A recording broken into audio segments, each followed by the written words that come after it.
Welcome back to Untangling Climate Finance. I'm your host, Jay Tipton, and today I'm joined by our very own Jimena Caballero. Jimena is a senior associate at Gordian Knot Strategies and a former classmate of mine at the University of Kiel in Germany when we were both there studying a Master of Environmental Management. But that's not where she started. Jimena began as a biology and chemistry major, chasing a fundamental understanding of how things work, before realizing what actually pulled at her were the bigger, messier, systems levels problems, such as environmental ones. When it came time to look for a master's program, Jimena decided to think outside her hometown university in San Antonio. She started looking abroad, applied to programs in different countries, and ultimately chose Kiel. She was drawn in by the chance to learn a new language and by a program that blended GIS, economics, and fieldwork in a way she hadn't seen elsewhere. So she packed up, brought her dog Nina along, and made the leap to a country she never even visited before. And that's how she ended up in Kiel, Germany. And it's also, as it happens, how the two of us met. Since then, Jimena's built a role at Gordian Knot Strategies that's hard to label with a single title. Client-facing due diligence one week, refining our TRARO investment screening tool the next, and so much more. If GKS had a Swiss Army knife, it is definitely her. And today, we're getting into all of it. The pivot from the lab bench to climate finance, what TRARO actually does, and how she keeps herself grounded while reading climate headlines for a living. All right, let's pass the mic to Jimena.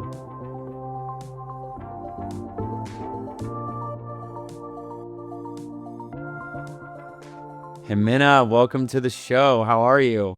Good. I'm really good. Thank you so much for having me. Of course. I've been wanting to have you on the show for some time now, so I'm glad that we can do it, which is cool. So obviously, you're a very familiar voice behind the scenes at Gordian Knot Strategies, but this is actually your first time on the mic. So how does it feel being on this side of the conversation? Yeah, I've been listening to Untangling Climate Finance for a while now, and it's a bit surreal to be recording a podcast for the first time. I'm used to being more behind the scenes. Yeah. But you're here now and we're going to chat. So why don't you get us started? I always ask my guests at the beginning what their path is and how they got from where they started to where they are now. You and I know each other before Gordian Knot Strategies, but the rest of our listeners don't know that about us. And of course, you didn't start in the direction of climate finance. You actually began studying biology and chemistry, and then you went into a master's degree. And I'm not going to say anymore. Why don't you explain that, and then we can get into it a little bit. Yeah. So, I started majoring in biology and chemistry. I've always been drawn to science and I wanted to understand how things worked at a fundamental level. But over time, I realized I was more interested in more like systems related real world challenges, especially environmental ones. And that's what pushed me towards a degree in environmental management, which is where we met each other. Exactly. At the University of Kiel in Kiel, Germany. So first question is, what prompted that pivot? I mean, because as you said, you liked science, obviously, and biology and chemistry certainly play a part of environmental or ecosystem science. But what was it exactly that made you want to pivot? I wanted to do more. Like, I kept listening to different climate change news. I really wanted to go into the field. Around 2019 is when I decided to pursue a master's in the environmental field.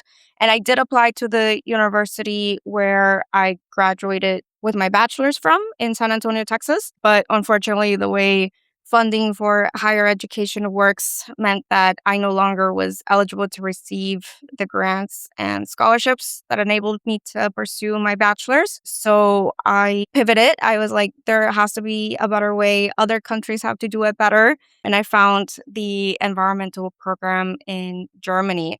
I had never even been to Europe. After I got accepted, I was like, I need to go. And I moved with my dog, Nina. And Germany has been really, really good.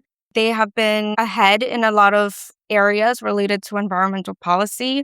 I see it every day. I have building composting, recycling. The city is walkable. There's public transport available. And the environmental management program at the University of Kiel had a little bit of everything. It had GIS, economics, field work, excursions. So I've been really liking the pivot from the US to Germany. Yeah, and Germany specifically was actually high on my list when I was going back to get a master's, and it was for that exact same reason. National level, Germany was doing quite a bit to address climate change. Obviously, a lot of people will say not enough, but relative to their country peers, they were certainly like a leader.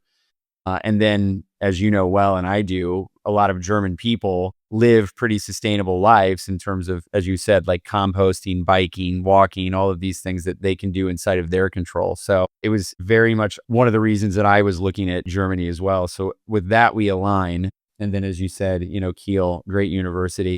Were you looking at any other countries in Europe, or was it only Germany? No, I also applied to Spain in Barcelona. But in the end, I decided Barcelona is a big city, and I think it was going to be more difficult for me to get an apartment, especially with a dog. Yeah, So Kiel is a smaller city, but it still has enough events and things to do. good call. Barcelona would have been fun, but Kiel's also great. The only difference is the weather between the two, right? The weather and the language. I was also motivated to learn German. And with Barcelona, I already know Spanish. So I wanted to learn a new language. Yeah, and how's the German going? B1. So with it's going, I'm taking classes every so often when I can. And the German is progressing. Well, B1 is huge accomplishment because German is not an easy language. So kudos on a B1 because that's great. I feel like getting past an A1 is a milestone. Getting a B1 is a lifetime achievement award. So well done. Okay, then looking back, how would you say that your science background, both in your bachelor's and your master's, have ended up shaping the way you approach the work that we do at Gordian Knot Strategies today in the space of climate finance? So it still shapes the way that I approach the work today when I'm looking at different methodologies from the various standards, when I'm conducting due diligence on different projects, research, etc. So it's been really valuable when we're assessing climate projects specifically. You're not just asking, does this work financially, but also, does this deliver actual, real, measurable impact? And that's where the science part comes in. Yeah, that's true. And that's good. It's good to have both lenses, both the science and the finance, because if you ignore one or the other, it doesn't work. So let's talk about what you do at GKS. I always joke that you're like our Swiss Army knife because you can basically do everything. A lot gets thrown at you that you've never done before, but then you learn how to do it and you always do it really well. But like, what does your role look like at Gordian Knot Strategies and what does your day typically look like? It's very varied, I would say, which is something that I really enjoy. It can range from like researching climate markets to updating our website to working directly with clients and to refining tools like our internal tool, TRARO. There's a mix of different types of work, which keeps things interesting. I also really like that the work is fully remote. So it allows me to do the work anywhere in the world. I have family in Mexico, and this allows me to visit my family for extended periods of time. So that's something that I really like. That's great for sure. And listeners might not know this, but basically our entire team is remote. And I think everybody agrees that that is awesome because we get to travel and visit family and do our job wherever we want. But let's double click on TRARO because you're working very, very closely with TRARO, which, as you said, is our internal tool. And it's a 7-element investment readiness screening tool. But of course, there's many listeners who don't know what any of that means. So why don't you talk about TRARO? What is it? And what problem is it trying to solve? Yeah, so I can explain a little bit. You can think of TRARO as a kind of credit score for climate and impact projects. It is essentially a way of bringing structure and clarity to what otherwise can be a very messy space. This 7-element screening tool is designed to assess projects that have the highest potential for delivering both impact and returns.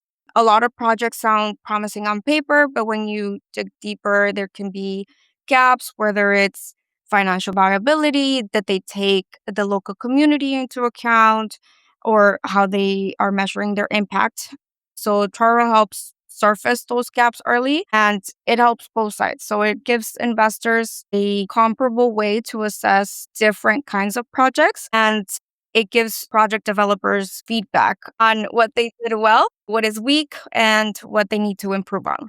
So in practice, let's say I'm a project developer and I have a biochar project in South Africa, and I say this project needs $10 million to get up and running and it's awesome. Like I know the project's great, but you would say, come to us, submit your project through TRARO, and we're going to review it and give you feedback on what's good and what's bad. And then they get a score. Tell me exactly how that process works, basically. Yeah, so they would come to the platform, register for an account, and then within each of the 7 elements, they would have to describe what their project is solving for in 1,000 characters or less for each of the questions. TRARO doesn't ask for any documents, no financial models, no Excel sheets, nothing like that. All they have to do is describe. And if they do well, so it's a score out of 60, any project that scores 50 or above is considered a very good project that would be delivering both impact and returns. And those are the projects that would move on to hopefully the due diligence for an impact investor that is interested in that kind of project. Got it. Okay. So as you said, credit score, which makes sense. What is your role specifically with TRARO? You're helping build it out or applying it with clients or project developers? Or are you also helping refine it or promote it or all of the above? All of the above. So we have been refining the framework and also applying it to real client context. And we are always continuously improving it based on what we learn and the feedback we receive. So it's very much a living tool, and that's what makes it useful. Nice. Very cool. Well, let's pivot to some of the client work because, of course, we're a climate finance consultancy firm. So we have a lot of clients, and you've been involved with a few of the marquee client engagements recently.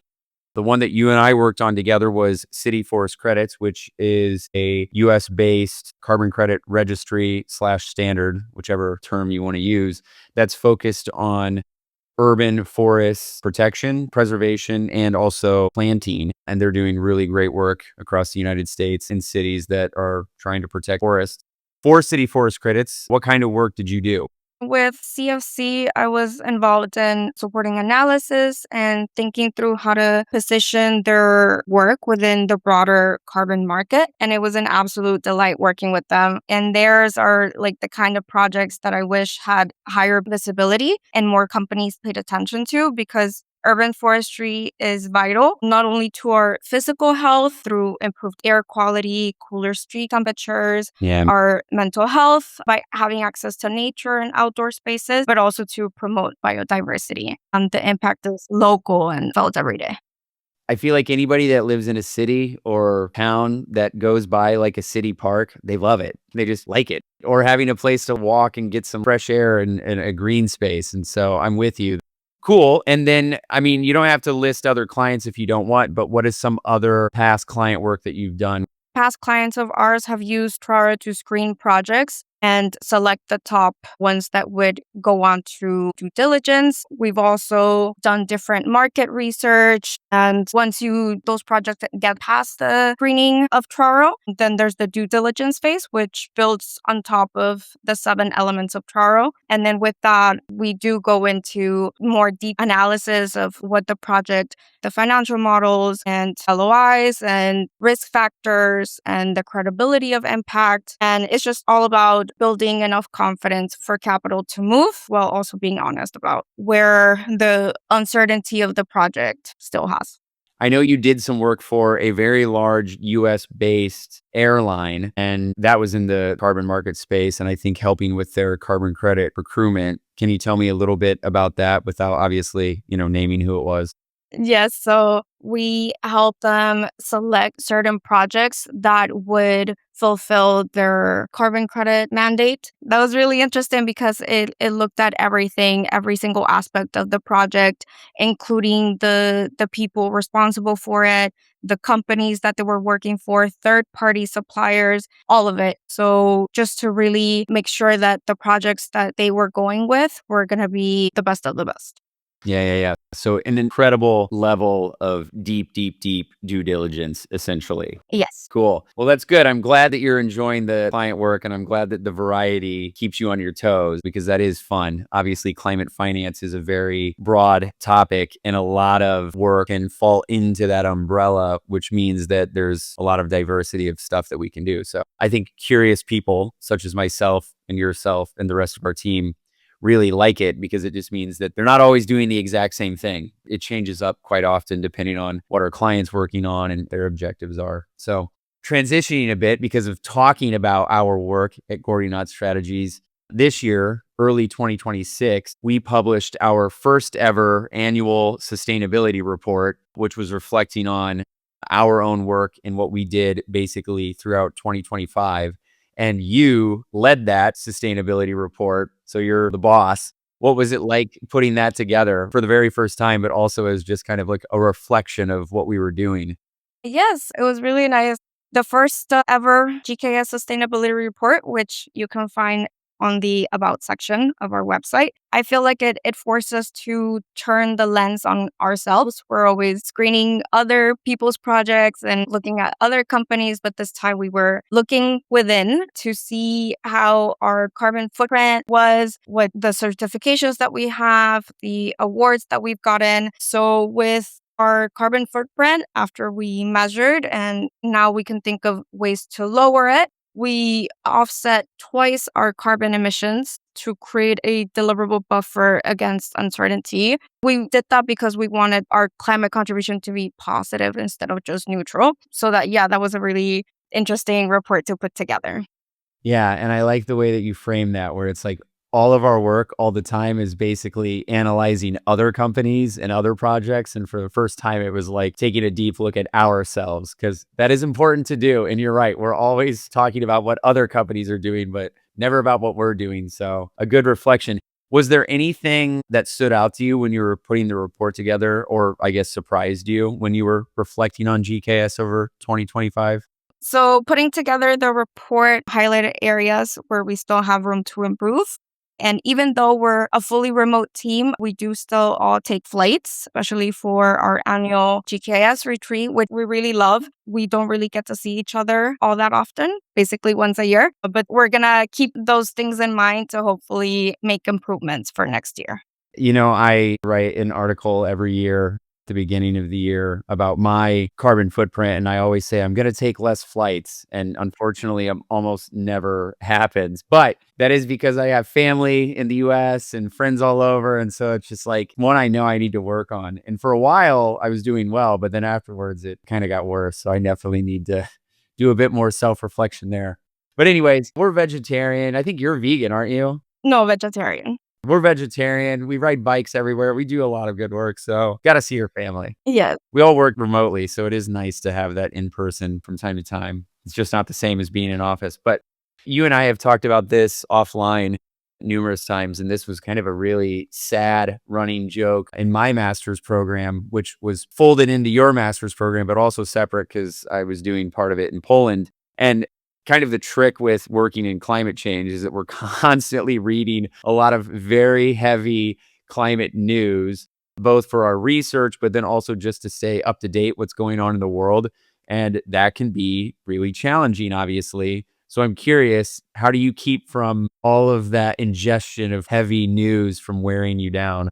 Yeah, it is really like reading about all these wildfires and floods and things that affect, our communities can be very, very difficult, but we cannot accept that that's not able to change. I have to believe that the things that we do can make a difference sometime down the line. And I try to balance that out by focusing on tangible progress and solutions, not just the negative things. And I do try to be involved in my local community, signing petitions, sending emails, writing to my elected representative to push for the climate action that needs to happen.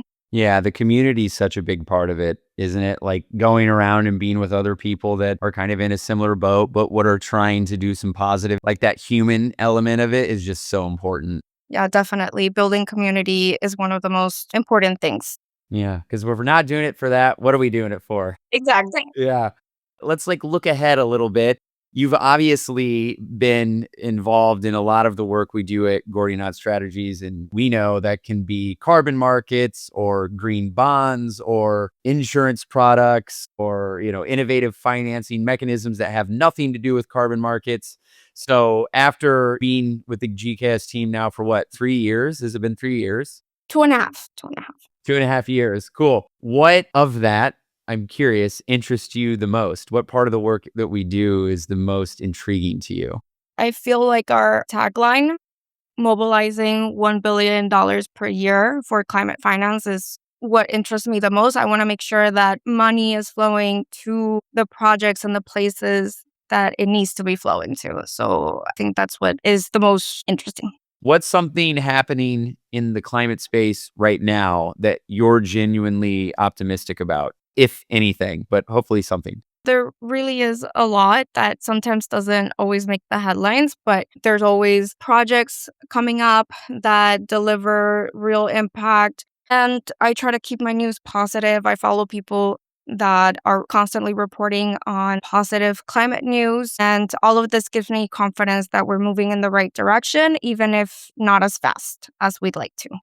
Yeah, it's good. I'm glad you did that, Jimena, because it is so easy to get caught up in all of the, oh, we're doomed type of stuff because we are so deep in it that it's very important for the mental health, but also just like to reality check that there are people that are out there, such as ourselves, that are fighting to make things better. And there is progress being made, even as you said, it's maybe not as fast as we want.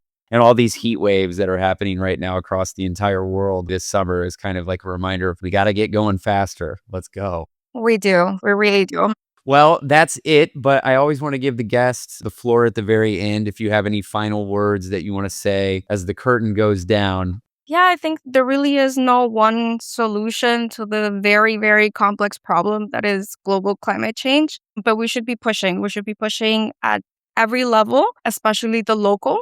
At the local level, we need to build community, divest from fossil fuels, and just advocate for the changes that we want to see. Beautifully said. Beautifully said. I couldn't agree more. Well, Jimena, thank you for coming on. So happy to have you as a guest. This should have happened sooner, but I'm glad it happened now. Thank you so much for having me, and I hope we continue to support projects and build the solutions to climate change and keep going.